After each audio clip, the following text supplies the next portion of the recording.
Hello and welcome to Scouts Canada Business Planning. Everything you ever wanted to know. Well, maybe not everything, but we're going to cover a lot of stuff today. So thank you for joining us. Oh, sorry. That's another slide from the Fun with Flag. Oh, and here we are having fun with the Scouts Canada flag. Now, Scouts Canada is a great organization, but as an organization, we are confronted with a different world than what we've been used to. Scouts is trying to have to work within a new paradigm that is the current reality. And part of that reality is that we need to find a way to manage our very finite resources. That's why we've been asking people to provide business plans to meet and address the changing landscape that we conduct our operations within. Ultimately, an organization that ignores the world and the trends around them quickly becomes unable to do their work. I mean, we saw what happened to the dinosaurs, didn't we? We also do not want to become an extinct organization because we refuse to change. And so we now ask people to write business plans.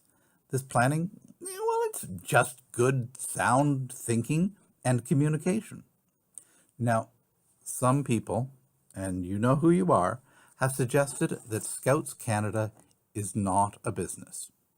And while we may feel that we're not a business in the traditional sense of the word, we certainly need to and want to take on some of the traits of an excellent business to allow our programs to be more excellent and our facilities to be more excellent moving forward. But you probably already know that.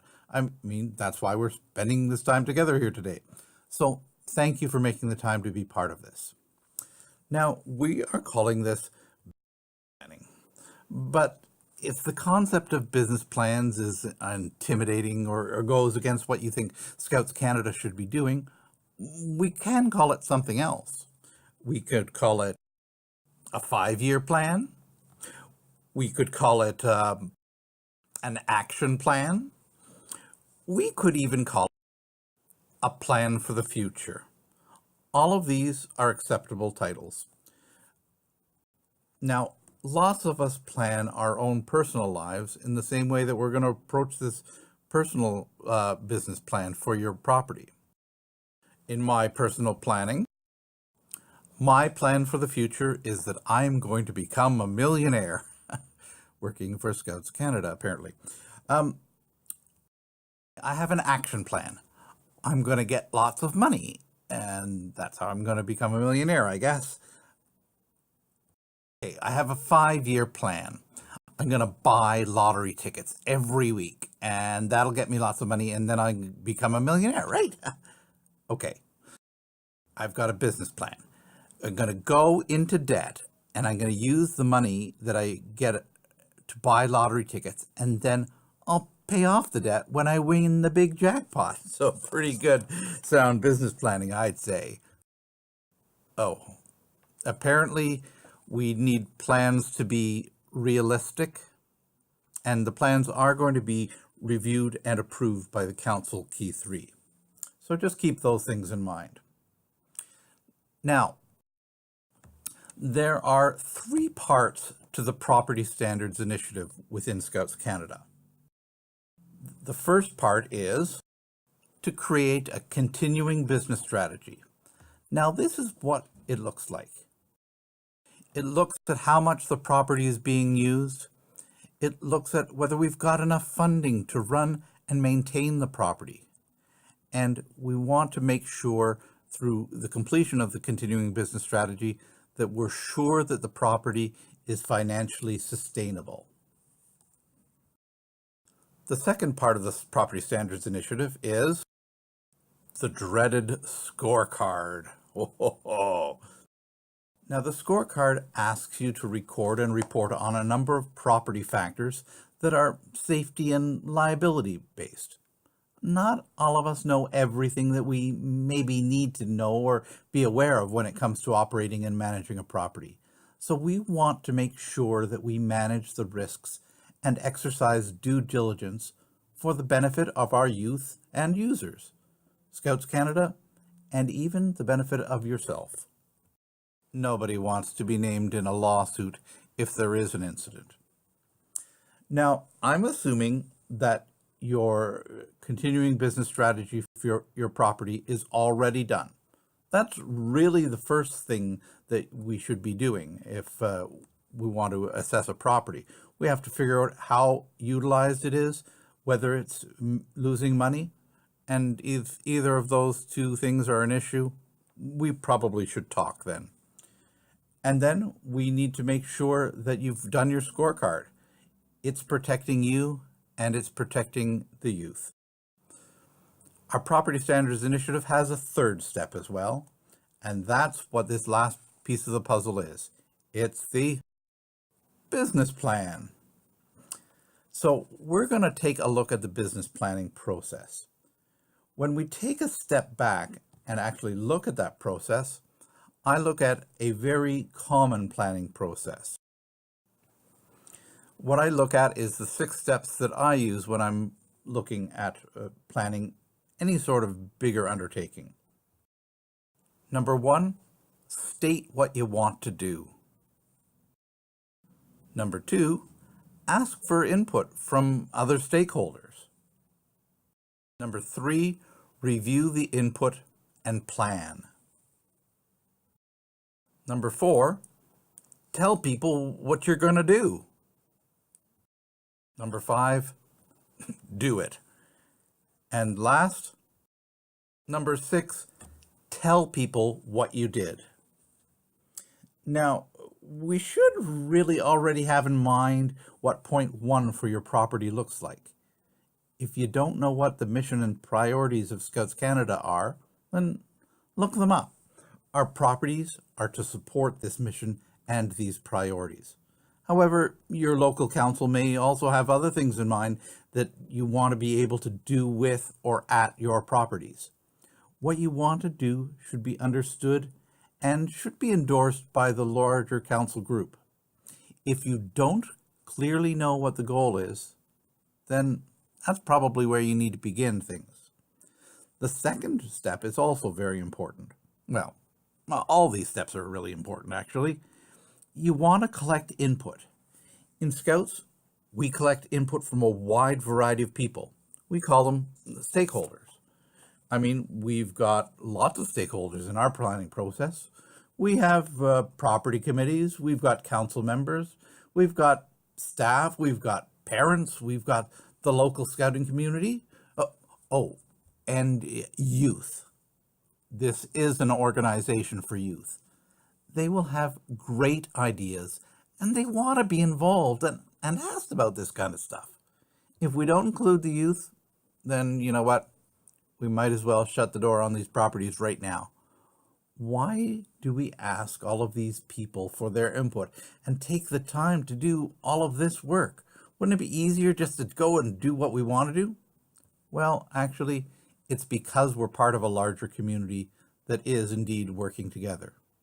If you want to go and work in isolation, then perhaps you should go and consider doing things with another organization. So how do you do it? How do you involve these stakeholders? Hold a town hall? Maybe do some online surveys using tools like SurveyMonkey or free things like that. Make some phone calls? Go to group meetings. Attend the next Cub Car rally and talk to the kids. And you could also talk to the parents there. Remember, you don't need to debate or discount, throw out any of this information. You just need to listen and take note of it, collect it. Well, step 4 are really what we're here to talk about today.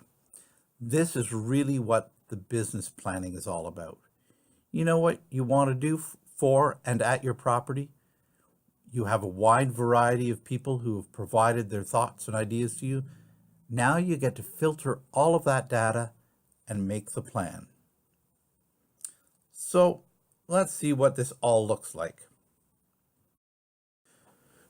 When I look at this document, I've got to admit the title page here is even confusing. But you should know that there are some really interesting keys. I mean, here we've got zeros in these boxes, but if you look down at the bottom, we've got a variety of different tabs across the bottom. We're in the business plan tab right now, but the information that goes into these boxes is found when you input it into the Essential Info tab. So click on the Essential Info tab, your information once, and it'll be there. Same thing happens with this portion of the spreadsheet. This is on page 5 of the business plan, where you've got a lot of zeros here. Those are budget numbers, and they automatically go into the business plan document when you put them in through the budget here. So please look at that.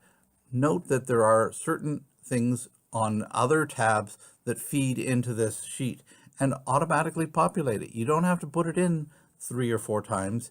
You just have to put it in once and it automatically copies. Now, if you need assistance when you get into this part of the business plan, please remember that there are people around who'll be very, very happy to work with you. For example, Kelsey Friend will be your friend in all of this. She is the Business Services Administrator, and her email there is right there, properties@scouts.ca, and that's her number up in Ottawa. She'd be very happy to help you with information if you need any. Hi, my name is David Scott, and I get to be the Operations Manager for Property Accreditation. So if you want to write to me at my email, there it is, or you can give me a call, and that's my direct phone number. I'd be happy to help you out with everything. Now, for example, you don't know what the membership numbers are in your area? Give Kelsey a call. You need help to plan capital expenditures? Give me a call, please. Now, we're going to move on to the fun part of the presentation. Well, it's my favorite. It's called Learn from My Mistakes. Yeah, I've done a few of these plans, and I have tried to do a few things that haven't worked out incredibly well. So we're going to now learn from my mistakes. Don't try and do too much at once. If you go through and try and do too much in one year, you might be meeting with a feeling of failure or disappointment at the end of that year. Perhaps it's better to under-promise and over-deliver. Note what has to happen before the next stage of the plan takes place. Remember, you got to put the walls up before you can put the roof on the building. Not that that would happen in 2 different years, but we have certain things that have to happen before other things can happen.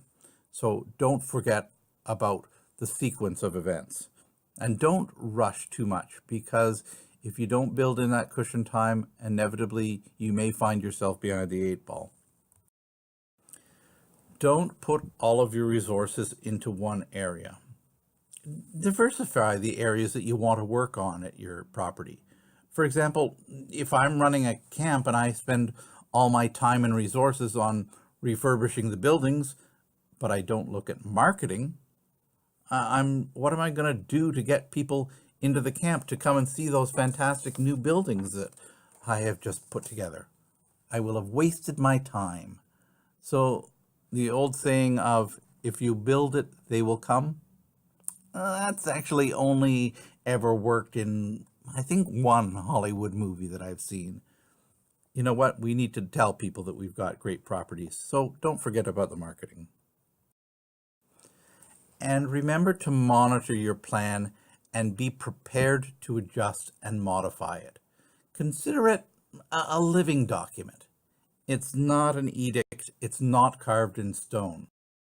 You may be great at putting the plan together, but it may not be the same as, well, the 10 Commandments. So consider your business plan a living document.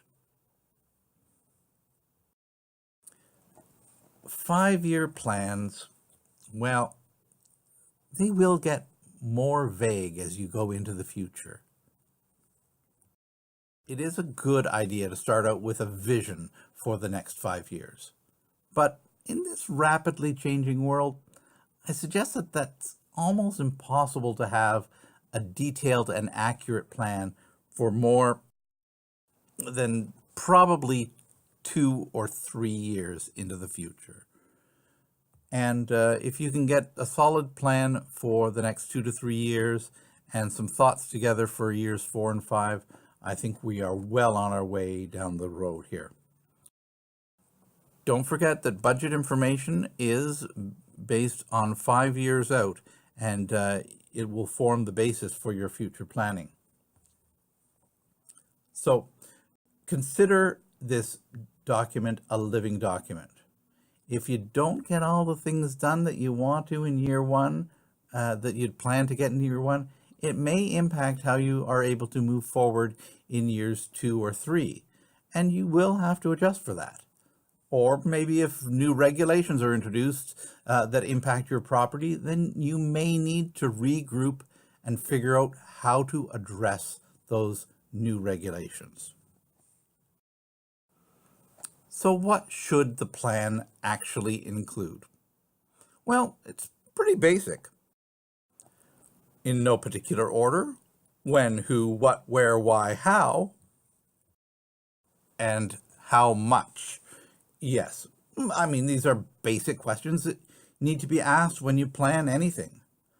But once you have asked and answered those questions, you need to now put those plans into action. A lot of times I sort of look at this as nailing the Jell-O to the wall. Probably a fairly accurate description of what we're trying to do. But as with all things in Scouts Canada, we have an acronym to fix that. We're going to talk about SMART objectives, and this is nothing really new for some of us. But SMART is an acronym that we use when we want to identify tasks for our business plan. S stands for specific. M stands for measurable. A stands for achievable. R, realistic or relevant. T, timely. Now, we can look at a couple of examples. So when we look at examples that are specific, measurable, achievable, realistic, and timely, here we've got one. We're going to get a new stove in cabin 3. Well, is it specific? Not really very specific. Measurable, new is measurable, I guess. Cabin 3, we could look for the numbers. Achievable, I'm not sure. Realistic, yeah, we'll get a real stove. Timely, okay. Not a great objective when we're looking to the SMART acronym. How about this? Have a professional licensed contractor replace the existing wood stove in cabin 3 with a new 10,000 BTU Napoleon wood stove, complete with a new chimney liner, before the end of September 2017. That's a whole lot more specific. It's measurable. We can measure BTUs. We can make sure that we've got a licensed contractor, professional. We've got the timing, so that's timely. Realistic, possibly realistic. At least they're thinking about when the heating season might come up, so it's got to be in before the end of September. Achievable, well, I'm hoping that if they've put this much thought into it, that they've also put enough thought into making sure that that objective is achievable. So, Urban Dictionary definition of insanity, we all know it. Oh, no, it's not actually up. It's been attributed to Einstein, but I'm not sure that he actually can take claim to it. The definition of insanity: doing the same thing over and over again, expecting different results. We don't want to be spinning our wheels when it comes to business planning. We want to make sure that we have appropriate and realistic things happening for our business plans. So what things do we want to actually include in our business plan? A mission statement, operating goals and objectives. We should state that up front so that we're very clear about where we're heading with this, what we're planning on doing at our facilities, at our properties. Plans for what you will do and how you will do them. Those are the SMART objectives that we need to be specific about. Funding streams. Where are we going to get money? Is it going to be coming from donations? Is it going to be coming from fundraising? Is it going to be coming from fees that we charge groups to use our facilities? Where is the money coming from that we're looking to spend on keeping these facilities open? Capital improvements.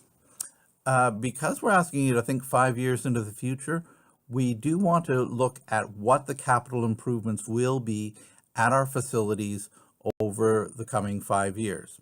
If you know that a furnace lasts maybe 15, 20 years, and you know that the furnace you've got in your particular scout hall is going to be needing to be replaced in 3 years' time, then plan for that. Make sure that's in your long-range plan here in the 5-year plan. Look at promotion and marketing. This is not something that a lot of us think about when we look at our properties, but as I've said, if you build it, they will not necessarily come. So let's make sure that you're taking into account mechanisms that will allow people to actually get to our places. Our budget. Now, we've already talked about this again. The budget is looking at a multi-year budget. It looks at the last 3 years and it looks at the future 5 years. It's not something we're necessarily going to hold you to when we're looking 5 years out, but it gives you an idea of what it's going to look like over the next couple of years. If we've been putting off improvements to a specific area of our property and we know that we're going to have to do those things in the next 5 years, when are they going to happen and how are we going to pay for them? And a communication strategy. Remember, one of the things that we talked about was the need to tell people what we did?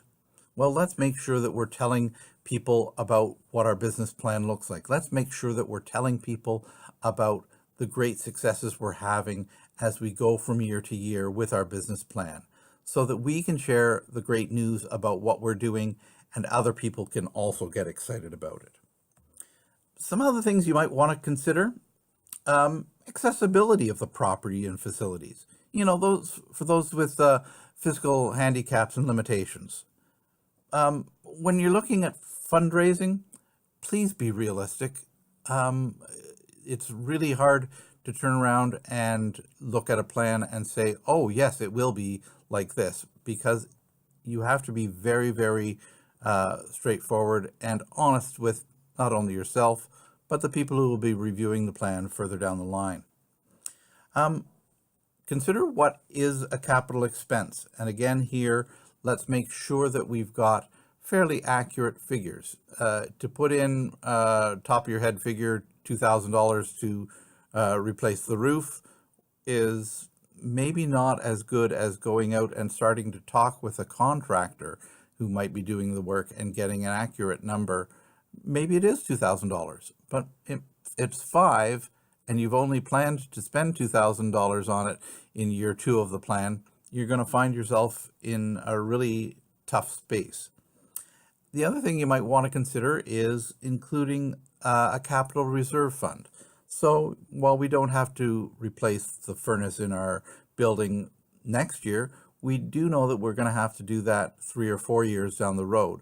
So let's plan for it. Let's start putting money aside for it each year so that when a bigger expenditure like that comes along, we will have the resources to move it ahead.